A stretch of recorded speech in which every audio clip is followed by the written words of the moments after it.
Okay, so before we get to half-life, I've got some leftover stuff from previous sections. So when I am evaluating a log like this, yeah, I can just plug this into a calculator, but it would really be log of 3 over log of 3, right? Um, and anything divided by itself is going to equal 1. So this is going to come out to 1, right? Another way you can think about this, if I have log base 3 of 3, and I'm trying to figure out what that equals, well, let me just say that equals x, and I'll solve for x. Then if I convert this to exponential form, 3 raised to the x equals 3. And then, that would have to be 1, right? I'd have to be raising 3 to the first. So that's another way to think about it, okay? On this next example, pretty similar, but I have an exponent this time. But I can use the power rule to make the x a coefficient. And then log base 3 of 3, like I discussed in the previous problem, is 1. So this equals x.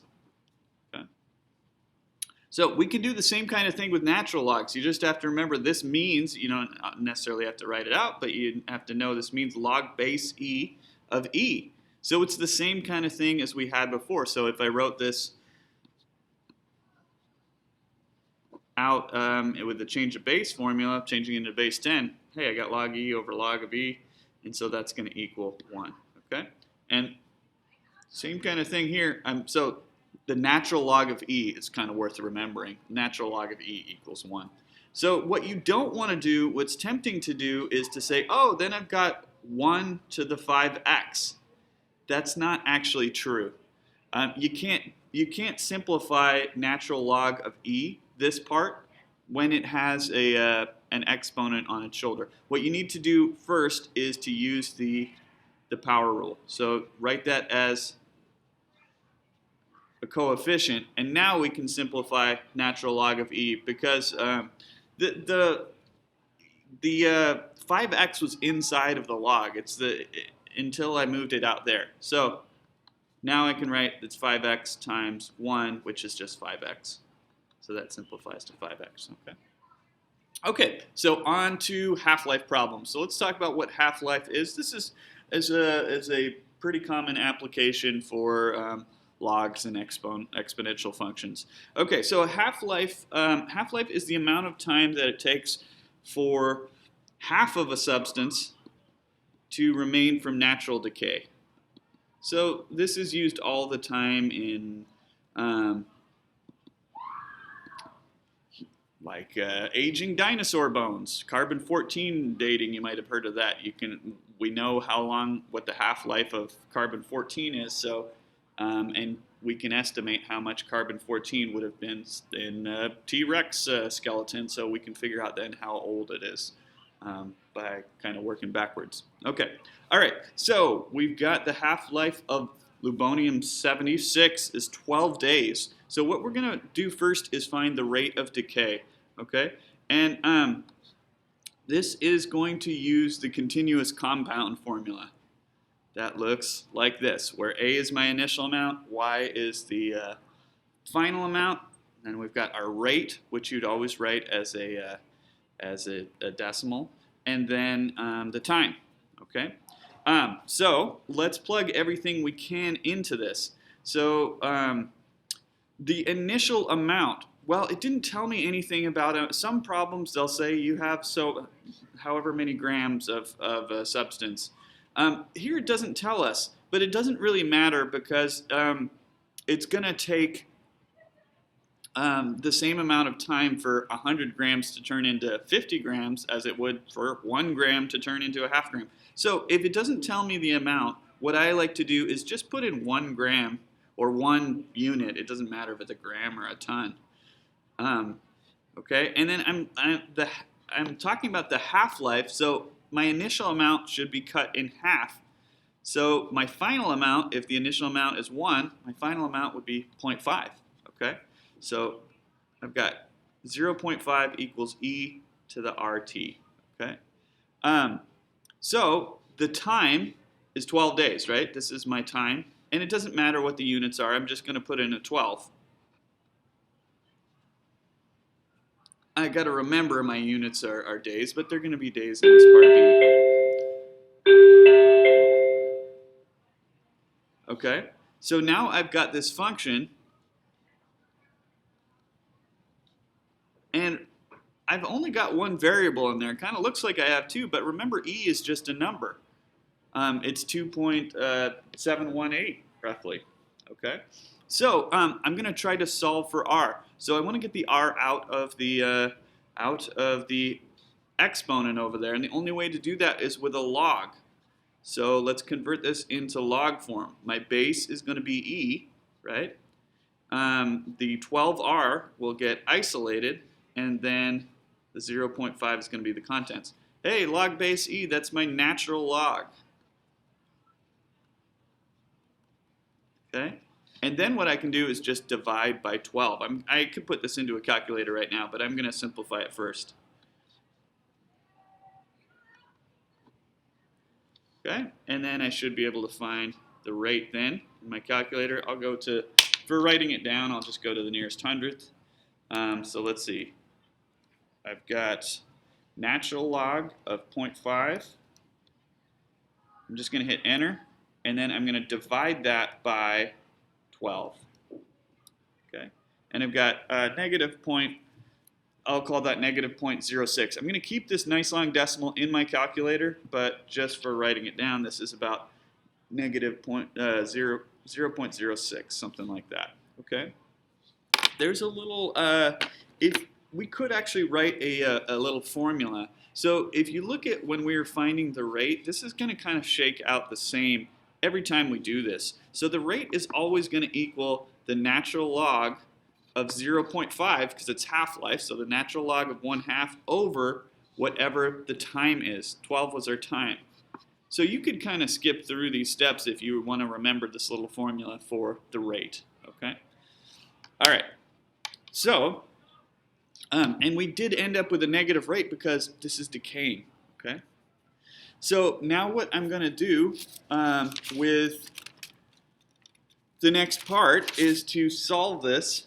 It says how much of a 300-gram sample would remain after 20 days. Okay, so I'm going to go back to this. And now I know for aluminum 76, the rate should always be this negative 0.06 number. Okay, so I'm going to take this and rewrite it a little bit. I'm just going to replace the rate. Okay, now, and I should say it's approximately that because that decimal is rounded up there. Okay, and now I can use this formula to solve this. So how much of a 300-gram sample would remain after 20 days? So 300, that's my initial amount, right? And then 20 days is going to be the time. So let's plug both of those things in. I'm trying to solve this for y. That's going to be my final amount.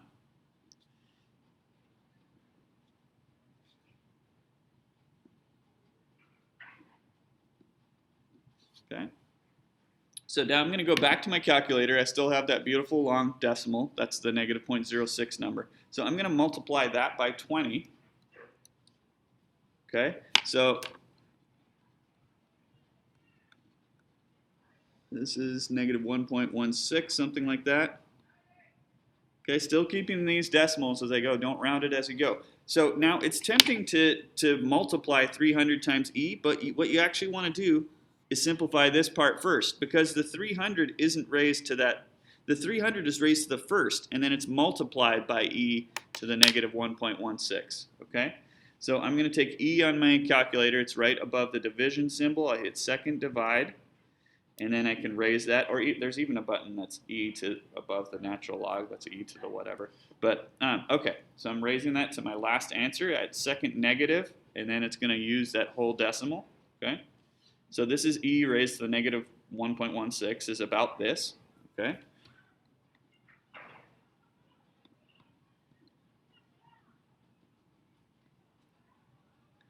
Okay, and then the last thing is to multiply by 300. And then I've got about 94.49.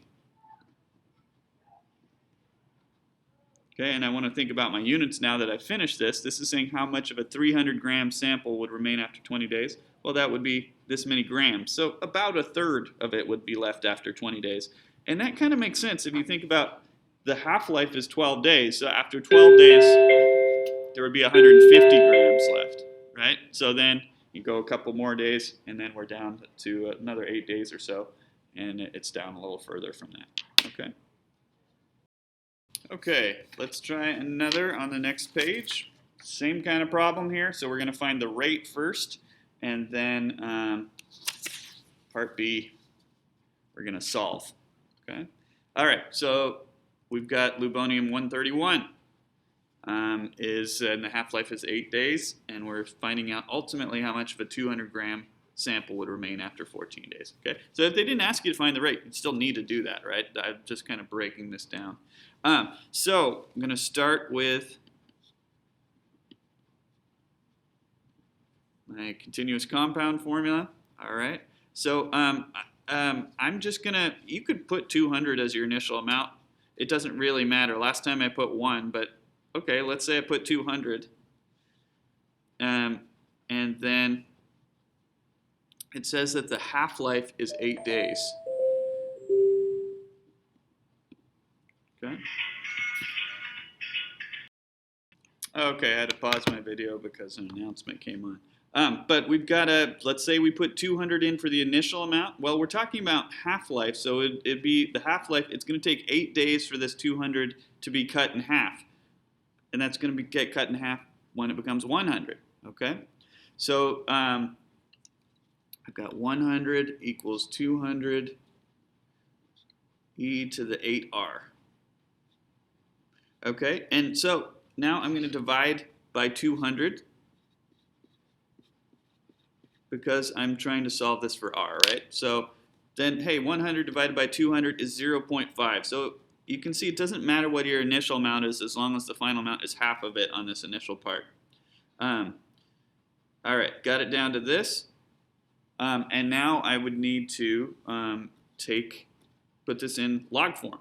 So log base e, my base is e. The 0.5 is going to go right here, and then the 8r over here. So hey, that's my natural log of 0.5 equals 8r. Okay, now I'll divide by 8.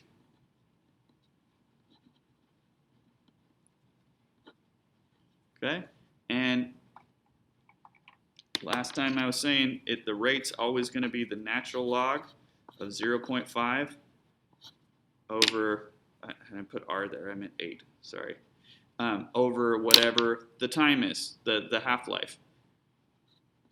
So that's going to be your log, and that's exactly what happened. Okay, and now I can put that into my calculator. So let's see, I'll put it up here. Natural log of 0.5, divide that by 8. And I've got negative 0.0866.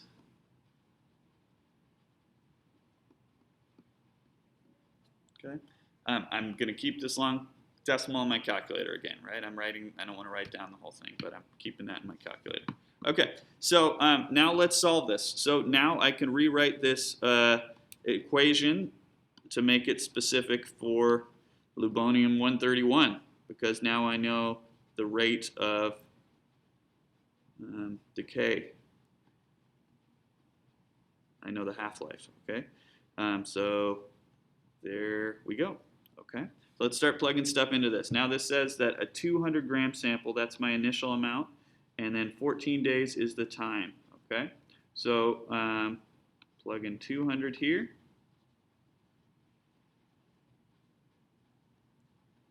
Time is 14, okay? And I'm going to start simplifying this. I'm going to start with this because I'm going to use that nice long decimal, okay? After that, I'm going to take e raised to that whatever that decimal ends up being. The last thing is to multiply by 200, okay? I'm going to do this all on my calculator. So I've got, there's the negative 0.08 number. Multiply that by 14, okay? And then I'm going to do e raised to that, so above the natural log button, if I hit second natural log, then it'll automatically do e raised to something. Okay, and I want to use that negative 1.21 number, so I'll hit second negative again to use my last answer. And then the last part is to multiply that by 200. Okay. So I should end up with about 59.46. Okay, just to kind of show the steps on here.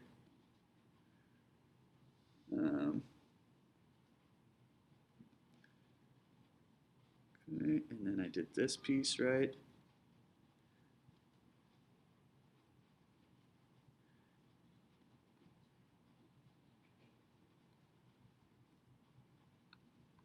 And then I wound up at 59.46. I'm going to round to the nearest hundredth. And that is in grams, right? That's how many grams would remain. It kind of makes sense because if you think about it, if the half-life is 8 days, that's just a little over a week, right? And then so we're leaving it for 2 weeks. So it should be cut in half roughly twice. So half of 200 is 100, half of that's 50. And we didn't quite leave it in there for two half-lives because of the two half-lives would actually be 16 days. So it's a little over 50, but it's in the ballpark there. Okay, and that's all I have today. All right, see you next time.